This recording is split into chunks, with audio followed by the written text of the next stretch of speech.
오늘의 말씀은 창세기 9장 14절에서 15절 말씀입니다. 내가 구름으로 땅을 덮을 때에 무지개가 구름 속에 나타나면 내가 나와 너희와 및 육체를 가진 모든 생물 사이에 내 언약을 기억하리니 다시는 물이 모든 육체를 멸하는 홍수가 되지 아니할지라. 아멘. 작년에 러시아 월드컵 행사를 치른 후에 이 월드컵을 분석한 논문이 하나 나왔습니다.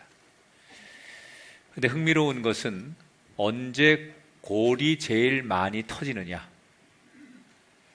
통계를 냈는데 지난 러시아 월드컵에서는 총 121골이 나왔는데 후반전 종료 15분을 남겨놓고 31골, 그러니까 전체 골의 4분의 1에 해당하는 골이 그때 터집니다. 더 흥미로운 것은 경기가 종료되면 추가 시간을 줍니다. 우리가 좀 경기가 지연된 거를 보상하기 위해서 그게 불과 몇 분 안 되죠. 그런데 그 추가 시간에 터진 골이 18골이라고 합니다. 왜 이런 결과가 나왔느냐? 이 논문이 분석한 건 이런 겁니다. 첫째는 이게 체력적으로 이제 전반이 지나고 후반 종료 시간이 다가갈수록 체력적으로 지치게 되고, 그러다 보니까 자연스럽게 전술이나 전략이 안 먹히는 거죠. 그러니까 집중력도 떨어지고. 더 중요한 게 있는데 그게 뭐냐? 사람들의 심리적인 안식이라는 거예요. 아, 이제 다 끝났다. 경기가 끝났다. 이대로 마무리되는구나 라고 생각하는 그때 골이 의외로 많이 터진다는 거예요. 그래서 이 논문이 이런 결론을 내렸어요. 다 끝났다고 생각하는 그 순간을 조심해야 된다. 인생도 그렇습니다. 많은 사람들이 크고 어려운 일, 엄청난 일을 만나면 내 이것만 해결되면 소원이 없겠다. 이 문제만 극복한다면 더 이상 바랄 게 없다. 그래서 그 일에 마음과 뜻과 정성을 다해서 그 문제를 잘 해결하고 그 어려움을 잘 극복해요. 그런데 그렇게 큰 문제를 잘 극복해 놓고 의외로 많은 인생과 공동체가 별것 아닌 작은 일로 망하고 어려움을 겪는 걸 너무 많이 경험해요. 왜 그러느냐?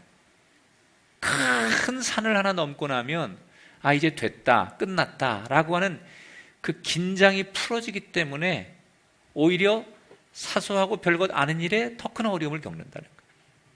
그래서 우리는 늘 기억해야 돼요. 끝난 것 같을 때 더욱더 조심해야 된다. 큰일, 큰 고비를 넘기고 난 뒤에 그리스도인은 늘 자신의 마음을 다잡아야 돼요.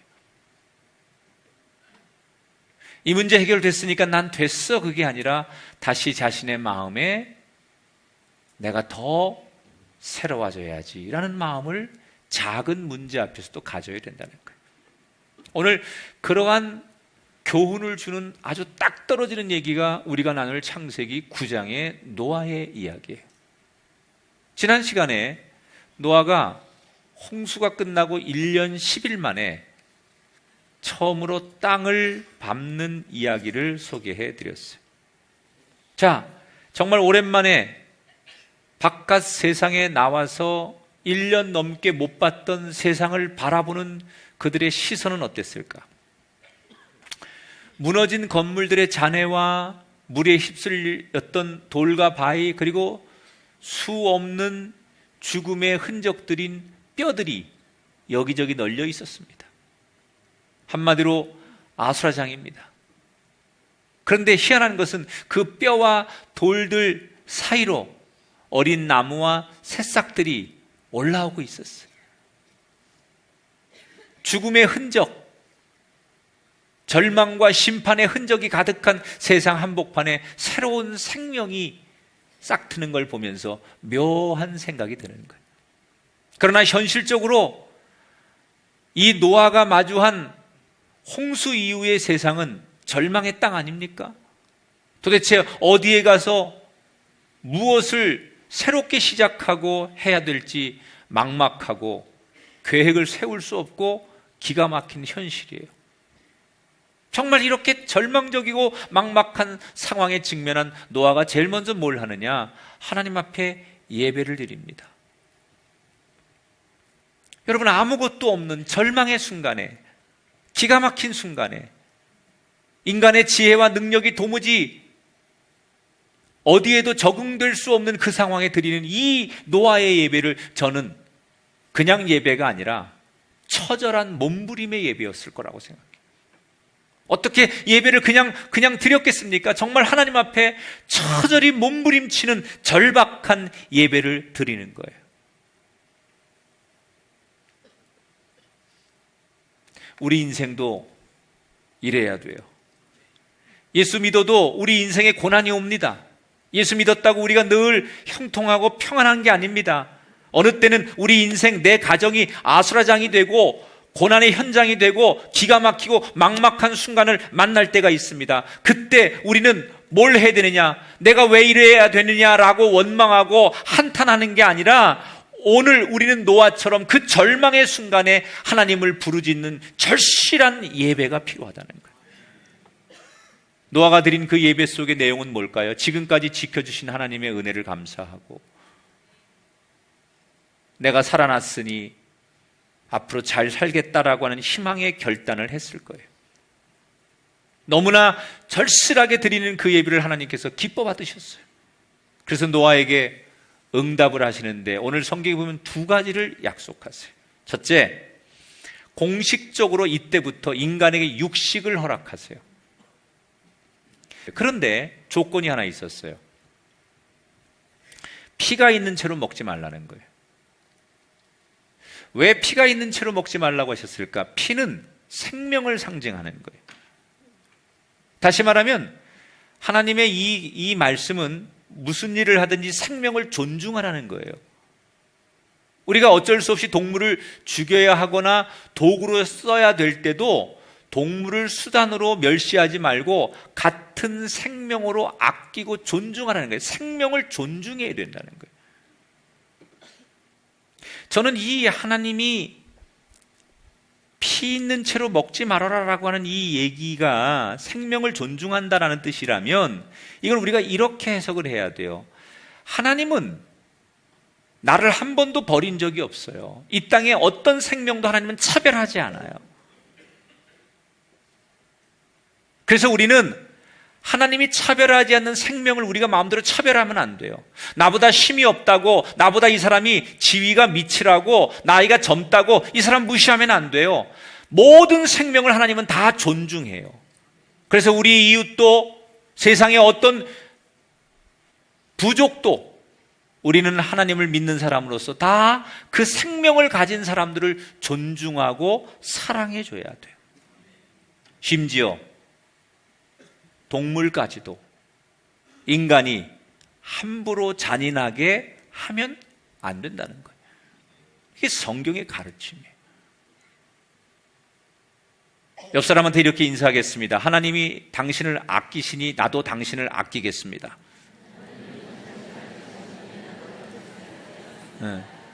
그런데 재밌는 것은 노아에게는 피 있는 거를 피 있는 채로 먹지 말아라라고 말씀하셨잖아요. 근데 아담에게는 에덴 동산에 뭘 먹지 말라고 그랬어요? 요 선악과는 먹지 말아라고 그러셨어요. 그러니까 아담에게 선악과를 먹지 말라고 하셨고 노아에게는 피 있는 채 먹지 말라고 하셨듯이 우리의 인생에도 하나님이 다른 걸 다 주세요. 동산의 모든 건 다 너의 것이다. 이 노아에게도 이 세상 모든 것이 다 너의 것이다. 그러나 먹되 요것만큼은 먹지 말아라라고 한 가지의 주의를 주십니다. 그게 모든 그리스도인에게 있어야 된다는 거예요. 하나님이 우리에게 모든 이 세상의 축복을 주세요. 우리 가정과 삶에. 그때 우리에게 원하시는 한 가지가 있어요. 이것만큼은 하지 말아라라고 우리에게 부탁하는 그 한 가지. 그것을 모두가 하나님의 음성으로 들을 수 있을 때 진짜 에덴의 복과 노아의 복이 이루어지는 거예요. 그 한 가지가 각자 다를 수 있지만 그 한 가지가 무엇이든 간에 이것만큼은 하나님께 내가 지켜야지, 이것만큼은 하나님이 기뻐하지 않는 일이니까 내가 이것을 지켜야지, 자신에게 선악과와 노아에게 피가 있는 채로 먹지 말라고 주신 말씀과 같은 것을 자기가 지킬 수 있어야 된다는 거예요. 두 번째로 하나님이 약속한 게 뭐예요? 9장 11절부터 13절 여러분이 직접 읽어보세요. 시작. 내가 언약을 세우리니 다시는 모든 생물을 홍수로 멸하지 아니할 것이라. 내가 내 무지개를 구름 속에 두었나니 이것이 언약의 증거니라. 다시는 홍수로 심판하지 않겠다고 약속을 하시면서 징표로 주신 무지개예요. 이것을 우리는 무지개 언약 이렇게 불러요. 근데 하나님께서 왜 이런 언약을 노아에게 주셨을까? 두 가지 이유가 있어요. 하나는 지금 노아는 온 세상이 멸망당하는 걸 지난 1년 동안 다 몸소 경험했어요. 여러분, 큰 사고를 겪고 나면 사람이 후유증이 있는데 그게 뭐냐? 정신적인 충격이에요. 두려움이에요. 그래서 교통사고 한번 크게 난 사람은요, 당분간은 운전하기가 겁나고 어렵고 힘듭니다. 어디 가서 한번 크게 떨어져 본 사람은 그 근처 잘 못 갑니다. 그게 사고의 후유증이죠. 엄청난 사고를 경험한 노아에게는 지금 심리적인 트라우마, 두려움이 있는 거예요.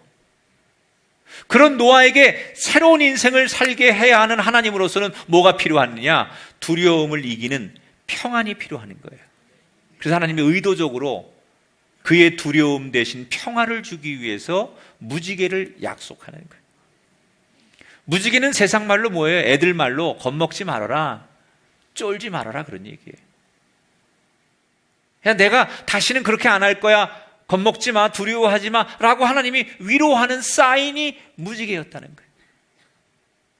여러분, 오늘 우리들에게 우리의 마음속에 이 무지개가 필요하지 않습니까? 여러분 가정에 무지개가 필요하지 않습니까?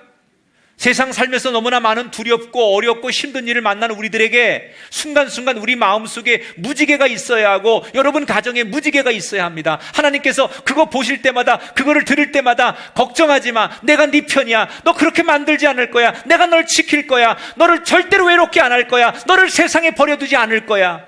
이런 무지개가 우리에게 필요하다는 거예요. 그 무지개가 뭘까요? 하나님 말씀이에요.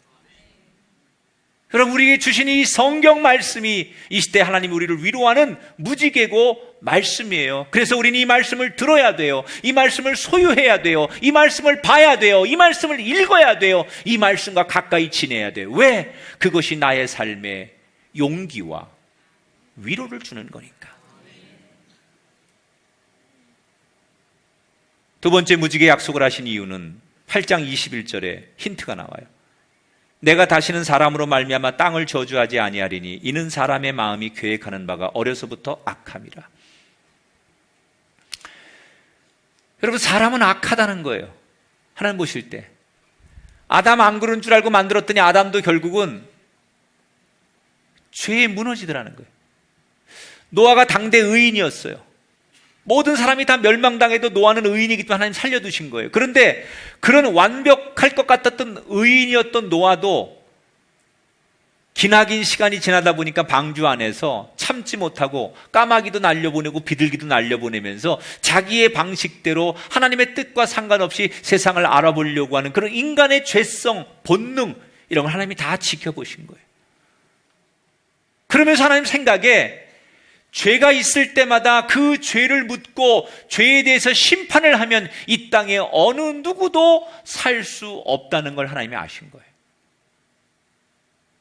여러분, 만약에 하나님께서 정말 우리를 어떤 죄의 무게에 달아놓고 죄가 없는 의로운 사람만 축복하시고 살려주신다면 여기 있는 사람 가운데, 이 땅에 사는 존재 가운데 죄 없는 사람이 어디 있어요? 우리 마음으로부터 얼마나 많은 추한 생각과 상상과 마음으로부터 얼마나 많은 그런 범죄를 저지르며 입으로, 눈으로, 귀로 얼마나 많은 죄를 지어요. 이 모든 죄가 의로운 하나님 앞에 용서받을 수 없는 다 죄악들이에요.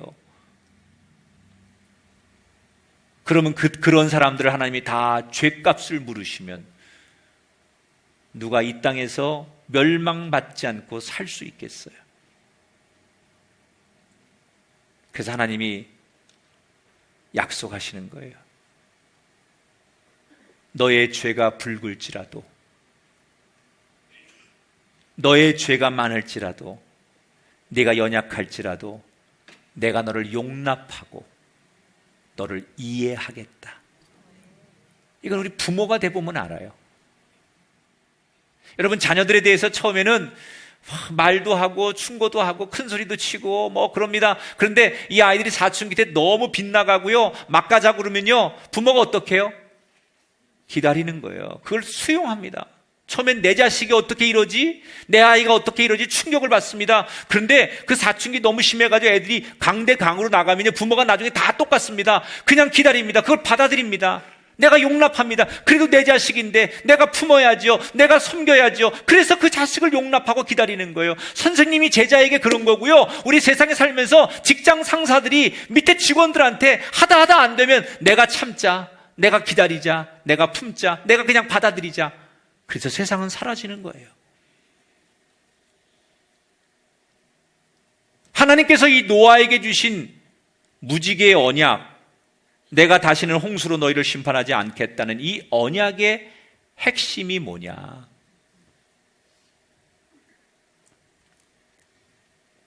우리의 약함을 이해하시고 용납하셔서 우리를 살리신 하나님, 그 하나님을 기억하라는 거예요. 무지개를 볼 때마다 내가 너무나 연약하고 하나님 앞에 멸망받아 마땅한 사람이지만 하나님이 나를 용납하시고 이해하시고 기다려주시고 받아주시는 하나님이시구나. 그 하나님의 은혜를 기억하라는 거예요. 지금 이 자리에 예배하는 가운데 인생의 고비를 만나시고 가정에 많은 환난을 만나신 분이 계세요. 그런 분들에게 제가 이 시간 주의 이름으로 축복합니다. 이 고비가 영원하지 않을 것이고 언젠가 반드시 좋은 날이 올 줄 믿습니다. 그때 고비가 끝나고 문제가 해결되었다 싶을 때 제일 먼저 여러분이 뭘 기억해야 되느냐? 죽어 마땅한 나를, 연약하고 보잘것없는 나를 하나님께서 참으시고 이해하시고 나를 품어주셨구나. 그래서 내가 산 거예요. 그 하나님의 은혜를 기억하라는 거예요. 어쩌다 보니 문제가 해결됐네, 오래 견디다 보니까 해결됐구나, 내가 운이 좋았구나, 내가 남들보다 몇 배로 노력해서 이 문제를 극복한 거야. 그게 아니에요. 여러분, 어쩌다가 교회 나오고 어쩌다가 여러분 문제 해결된 게 아니에요. 어쩌다 예수 믿은 게 아니에요. 내가 지금 살아있는 것도 하나님의 오래 참으심과 용납하심이 있기에 가능했고, 내가 하나님을 알게 된 것도 하나님의 용납하심이 있기 때문에 가능한 거예요. 베드로를 보세요. 한낱 어부에 불과했던 그를 하나님이 자랑스러운 제자로 삼아줬어요. 그랬더니 이 사람이 은혜를 배신으로 갚는 거예요. 예수님을 3번이나 부인하고 고비마다 인생의 골목에서 예수님을 부정하고 예수님 마음 아프게 하는 거예요. 세상적으로는 괘씸하고 용서가 안 돼요. 그런데 예수님은 어떻게 하십니까? 그에게 등을 돌리고 배신을 여러 번 반복할 때마다 예수님은 끝까지, 부활하신 이후까지도 그 베드로를 용납하시고 받아주시고 그 베드로를 이해하시려고 해요. 어떻게 베드로가 여러분 성경의 가장 위대한 사도가 될 수 있었습니까? 그가 잘해서가 아니라 하나님이 그를 이해하시고 그를 받아주시고 용납했기 때문에 가능한 거예요. 우리 모두는 연약한 존재들이에요. 그래서 우리는 그냥 놔두면 넘어지는 존재예요. 가만히 놔두면 골방에서 우리는 죄를 생각해요. 이게 인간의 본성이에요. 그냥 놔두면 우리는 죄를 져요. 그래서 우리는 연약하고 넘어질 수밖에 없어요. 그런데 그런 나를 하나님이 너 왜 그런 생각하고 너 왜 그런 죄를 지었어? 라고 그때마다 죄값을 물으시는 게 아니라 그런 우리를 바라보시면서 이해하시고 용납하시고 기다려주시고 사랑의 눈으로 바라보시니 우리가 오늘 이 자리에 나올 수 있었다는 거예요. 문제가 해결되고 내가 이렇게 다시 사는 것 내가 잘해서가 아니라 나를 용납하시고 이해하시는 하나님의 사랑이 있기 때문이라는 것을 늘 기억하는 여러분 되기를 주의 이름으로 축원합니다. 절실한 간절한 예배를 드리고 하나님의 응답을 받은 노아와 여러 동물들이 각자의 자리로 흩어지는 거예요. 동물들이 흩어지고 직접 내가 키울 수 있는 양이나 염소나 이런 몇 가지 동물들을 어디 가서 자기들끼리 살 수 없는 동물들을 노아가 맡아서 같이 더불어 그들을 집에서 키우면서 노아도 자식들과 함께 한 곳에 터를 잡고 이제 새로운 삶을 시작합니다. 열심히 농사를 짓습니다.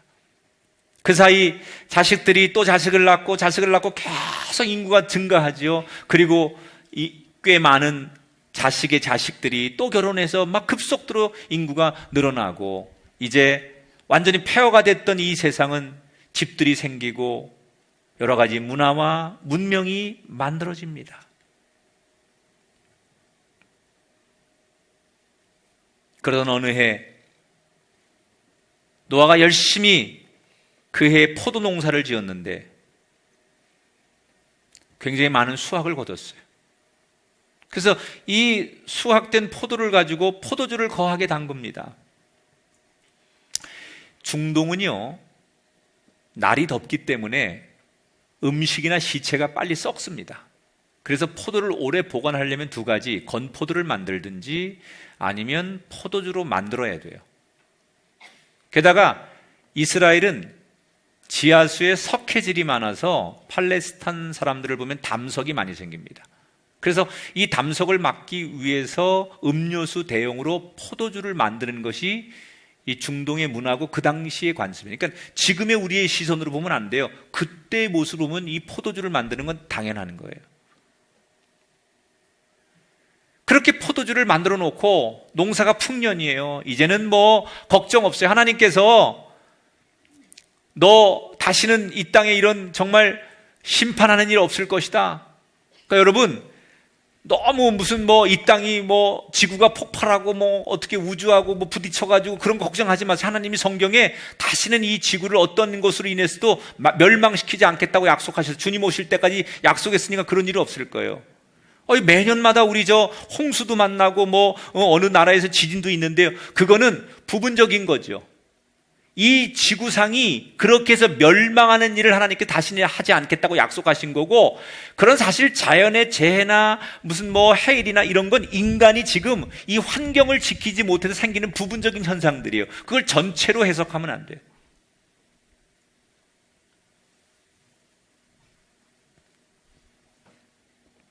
하나님께서 우리를 지켜주시겠다고 약속하시고, 그리고 바깥에는 자손들이 번창하고 뭐 이제 걱정이 없는 거예요. 뭐 먹고 살 만큼 된 거예요. 그래서 어느 날 노아가 포도주를 담궈 놓고 너무 기분이 좋은 거예요.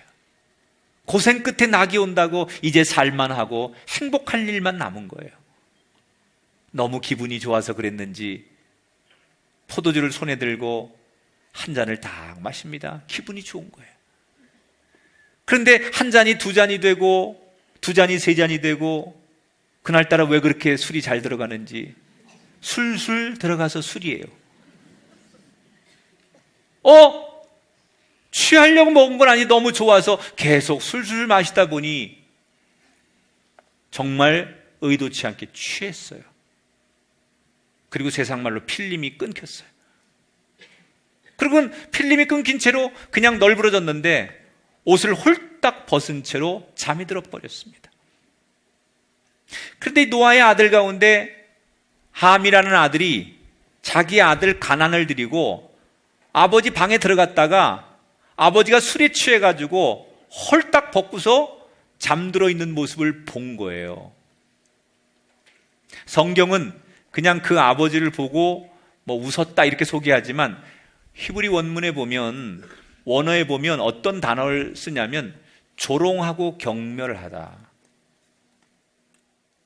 그러니까 아버지의 허물을 보고 아버지의 수치를 보고 비웃었다, 놀렸다 그런 정도가 아니라 그 함이라는 아들이 가지고 있는 마음 상태가 아버지를 존중하지 않는 거예요. 아버지의 허물을 덮는 건 자신으로서 당연한 거예요. 근데 평상시 마음의 태도가 그 아버지를 존중하지 않아요. 언젠가부터 아버지가 늙고 힘없으니까 아버지 무시하는 거야. 아, 이제 늙은 아버지가 그런 그 잔소리하고 뭐 이런 아들이 있잖아.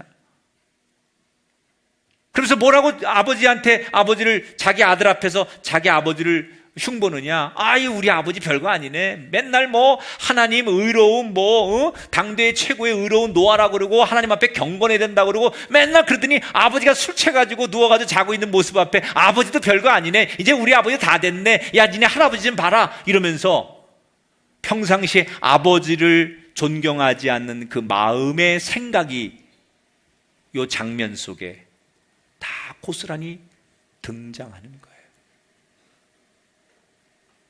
밖에 나가서 다른 형제들에게 아버지 흉을 봅니다.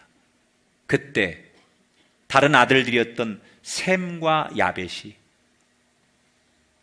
그의 입을 틀어막으며 왜 아버지를 그렇게 욕보이느냐. 그리고는 얼른 어깨에다가 천을 메고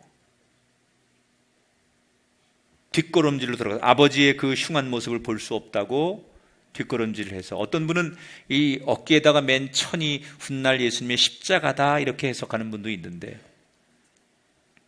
그래서 들어가서 아버지의 흉한 모습 앞에 그 이불을 덮어주고 그리고 조용히 나오는 거예요. 아버지가 깼습니다. 뭐가 덮여 있고 자기 기억이 하나도 없는데 뭔가 무슨 일이 일어났던 거예요. 그래서 자초지종을 다 듣고 내막을 알게 되었습니다. 누가 들어와서 자기를 흉받고 누가 이걸 갖다 덮어놨는지 이 내용을 아버지가 나중에 다 알게 됐어요. 근데 여기서 많은 설교가들이 아버지 노아가 화가 나서 분노해서 함이라는 아들을, 그 아들의 아들 가나안을 저주했다 그러는데, 이건 조금 제가 볼 때는 잘못된 해석이고요. 저주한 게 아니라 예언을 하는 거예요. 예언. 아마 그런 사건이 있은 다음에 아이고 내가 실수했구나라는 것도 자기도 자책했지만, 그런 아들들의 모습을 보고 가지고 있다가 어느 날 그 자손들을 모아놓고 이 노아가 예언을 하는 거예요. 예언을. 뭐라고 예언을 하느냐? 함의 아들 가나안을 보면서 너의 족속은, 너의 후손들은 셈의, 야벳의 종이 될 것이다.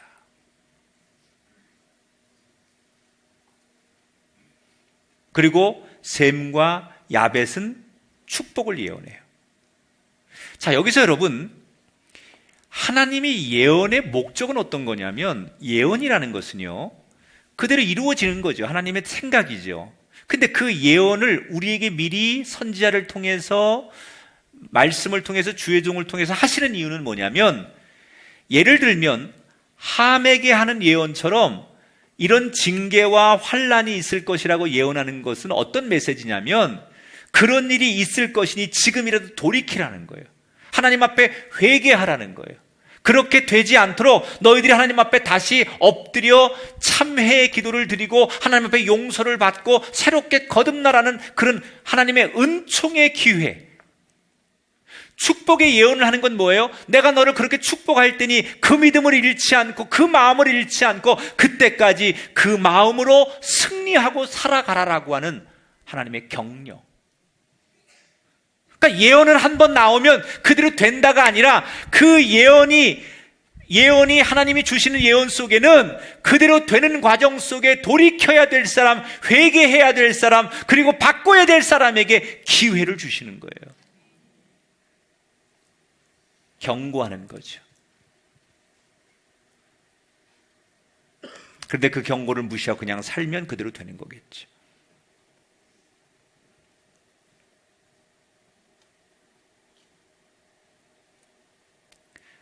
여러분, 이 사건 속에 제일 잘못한 사람이 누구예요? 지금 이 사건 속의 인물들 중에 우리는 함과 그의 어린 아들 가난이 제일 피해를 당해요.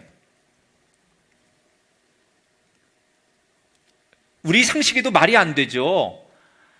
자기 아버지의 허물, 아버지는 자기의 허물을 다 감싸줬을 텐데, 더한 허물도 부모는 자식의 허물을 다 감싸는데, 자식이 돼가지고 자기 자식 앞에서 자기 부모의 그 실수 한 번을, 허물을 감싸주지 못하고 비웃는 것, 이것은 정말 사람의 도리로서도 잘못된 일이에요. 그래서 저주를 받는 거예요. 그때 여러분, 역사가 그때 그렇게 되지 않았다면 지금 중동의 이스라엘과 이런 정말 역사에 수 없는 지금까지의 갈등, 이 중세시대 때부터 쭉 내려오는 이 역사의 갈등이 이때 이렇게 풀려지지 않았다면 어떻게 달라졌을까? 그런데 저는 이 본문에서 의외로 노아의 책임론을 얘기하고 싶어요. 그 함과 가난이 자기 아버지를 흉보고 할아버지를 흉보는 그것도 잘못이지만, 애초에 이런 일이 생기도록 뭔가 원인을 제공한 노아가 그날 원래 의로웠던 사람이에요. 원래 경건했던 사람이에요. 그런데 그날 정말 절제하고 그렇게 술 취하지 않고 그가 벌거벗고 잠들지 않았다면 이런 일이 일어나지 않았을 거예요. 그러면 왜 아버지인 노아는, 여러분, 노아는 당대 의인 아니에요? 하나님이 인정하는 의인이에요. 여러분, 노아의 의를 얼만큼 생각합니까? 의롭다고 하는 기준을 여러분 어떻게 생각합니까? 여러분이 생각하는 거, 최고로 생각하는 거, 그거 이상 억만 배만큼 의로운 사람이 노아일 거예요. 뭘 생각하든 간에. 그런데 그런 의로운 노아가 어쩌다 이렇게 된 거죠? 하나님도 인정할 만큼 당대 최고의 의인이었던 노아가 어쩌다 이렇게 된 거죠? 그 이유가 저는 이거라고 생각해요. 따라합시다. 은혜가 무뎌졌기 때문입니다. 노아가 그날 절제하지 못하고 그런 실수를 하게 된 이유는 뭐냐? 자신의 심령이 무뎌져 있는 거예요. 그가 방주에서 처음 나왔을 때만 해도 노아는 살아있는 자체만으로도 감격했어요. 더 이상 하나님께서 이 땅을 홍수로 심판하지 않겠다는 그 약속을 했을 때 노아는 너무너무 감사하고 너무너무 감격했어요. 그리고 처음 그 땅을 밟았을 때 하나님 앞에 드린 예배는 어떤 예배였다고요? 절실한 예배, 사모하는 예배, 하나님 없으면 안 되는 예배, 하나님의 이름을 부르면 눈물이 고이고 하나님을 그 부르는 그 목소리가 떨리고 그 하나님 앞에 예배하는 자체가 너무나 감격하고 모든 게 만사가 다 감사고 감격이고 은혜였어요. 그런데 그런 감격과 은혜와 사랑이 시간이 점점점 흐르면서 일상이 계속되면서 그때 그 감격과 감사가 조금씩 잊혀지는 거예요. 그리고 아무 문제가 없고 평안해지니까 언젠가부터 당연한 게 되고 감사가 아니고 그 감사가 잊혀지는 거예요. 처음에는 집중하며 예배했을 것이고 간절하게 기도했을 텐데 시간이 갈수록 예배와 기도는 형식적이고 대충 하나님 앞에 기도했어요. 이게 뭐예요? 영적인 충만함에서 평안하고 형통하고 살만하고 문제없을 때 겉은 화려해졌는데 내 속의 심령은 무뎌지기 시작하는 거예요. 무뎌지니까 판단이 안 서는 거예요. 먹고 마시고 즐거워하고 이제 됐다라고 안심하면서 자기를 즐겁게 하는 마음, 나를 어떻게 행복하게 할까, 어떻게 나를 위로할까, 그 생각에 즐겁게 창밖을 보며 포도주를 마시다가 취해버리고 절제하지 못하는 거예요. 마치 칼이 오랫동안 녹슨 뒤에 처참한 모습이 드러나는 것처럼 노아가 오늘 이렇게 된 것은 갑자기 된 게 아니에요. 아주 서서히 오랫동안 무뎌진 신앙의 사건이 그날 거기에서 드러난 거예요. 여러분, 큰 문제를 이기셨습니까? 여러분 가정에 큰 풍파를 견디셨습니까? 그때 정말 고생도 많았고 삶의 우리 가정에 내 인생의 큰 위기였는데 그걸 다 이겨내시고 여기 지금 편안하게 앉아 계십니까? 그렇다면 오늘 꼭 여러분이 기억해야 될 게 있어요. 무뎌지시면 안 돼요.